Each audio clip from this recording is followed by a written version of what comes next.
এই ভিডিওটা দেখার পর থেকে আশা করি তোমরা বাসায় বসে সহজে স্টিকার তৈরি করে নিতে পারবে।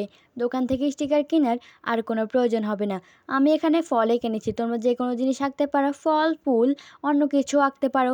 তারপর আমি এটাকে রং করে নিচ্ছি। আমি এখানে যেভাবে রং করছি তোমরাও কিন্তু ওইভাবে রং করবা। খেয়াল রাখতে হবে এটা যেন চারপাশে ছড়ায় না যায়। তারপর আমি এখানে বর্ডার করে নেব। তোমরা এভাবে বর্ডার দিয়ে দিবা যাতে দেখতে অনেক বেশি সুন্দর দেখা যায়।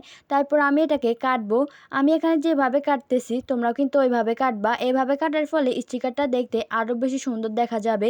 তারপর এখানে আমি ওষুধের খোসা নিছি, তোমরা চাইলে বাটার পেপার নিতে পারো। যেহেতু আমার কাছে বাটার পেপার নাই এজন্য আমি ওষুধের খোসাটা নিছি। আমি এখানে যেভাবে কাটছি তোমরা কিন্তু ওইভাবে কাটবা। তারপর আমি এই স্টিকারটা তুলে নিতেছি, তোমরাও কিন্তু এভাবে তুলে নিবা।